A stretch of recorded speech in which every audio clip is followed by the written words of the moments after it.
Bharat America रणनीतिक ऊर्जा भागीदारी मंत्री स्तरीय बैठक के बाद दोनों देशों ने रणनीतिक पेट्रोलियम भंडारण पर सहयोग को लेकर सहमति पत्र पर हस्ताक्षर किए।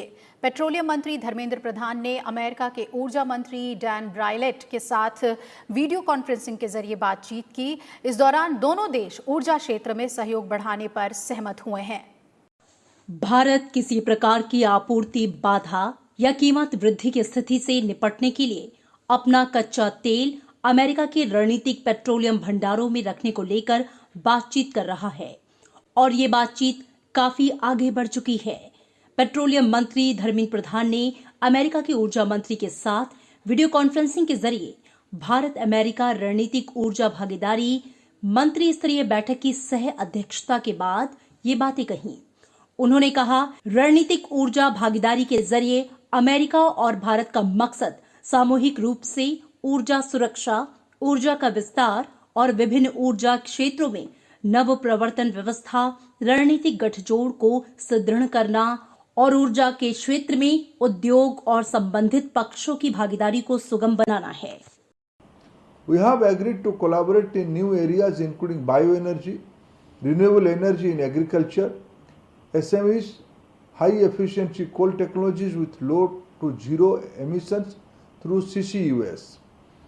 We also agreed to include women in energy as a cross-cutting theme across the four pillars of the SCP. Dharmendra Pradhan ने कहा कि द्विपक्षीय हाइड्रोकार्बन व्यापार अकेले 2019-20 में 9.2 अरब डॉलर पहुंच गया है। ये द्विपक्षीय व्यापार का 10% है। हम दोनों देशों के बीच व्यापार घाटा में उल्लेखनीय कमी देख रहे हैं।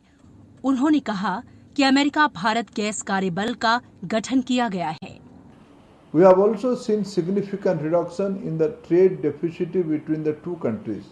In fact, India is now the fourth largest export destination for US crude and fifth largest of the US LNG. The trend is expected to continue with Indian companies entering into more long-term contracts going forward from this year. इस मौके पर अमेरिकी ऊर्जा मंत्री Dan ब्रायलेट ने कहा कि हम रणनीतिक पेट्रोलियम भंडार के क्षेत्र में भी सहयोग शुरू कर रहे हैं। ये ऊर्जा सुरक्षा के लिए महत्वपूर्ण है। साथ ही हम नवीकरणीय ऊर्जा, परमाणु ऊर्जा, इमारतों, उपकरणों और औद्योगिक क्षेत्रों में ऊर्जा दक्षता के क्षेत्र में सहयोग कर रहे हैं। उन्होंने कहा कि दोनों देश हाइड्रोजन के क्षेत्र में भी सहयोग पर गौर कर रहे हैं। अमेरिका के पास रणनीतिक पेट्रोलियम भंडार में 71.4 करोड़ बैरल तेल भंडारण क्षमता है। ये संकट के समय कच्चे तेल के लिए दुनिया की सबसे बड़ी आपूर्ति व्यवस्था है। दूसरा, भारत अमेरिका रणनीतिक ऊर्जा भागीदारी मंत्री स्तरीय बैठक पहले इस साल अप्रैल में वॉशिंगटन में होनी थी, लेकिन कोरोना वायरस महामारी के कारण इसे टाल दिया गया था। भारत और अमेरिका बायोफ्यूल के क्षेत्र में भी सहयोग की संभावनाएं तलाशने को सहमत हुए हैं। इसमें इथेनॉल का प्रोडक्शन, इसके अलावा बायोडीजल और बायोपेट्रोल ऐसे जो कि शिप्स में भी, जो कि हवाई जहाज़ों में भी उपयोग किए जा सकें। भारत की ऊर्जा ज़रूरतें बढ़ रही हैं और अमेरिका तेज़ी के साथ ऊर्जा उत्पादन में लगा हुआ है। ऐसे में भारत और अमेरिका के बीच का सहयोग भविष्य का सहयोग है। राज्यसभा टेलीविज़न के लिए दिल्ली से मैं अखिलेश सुमन।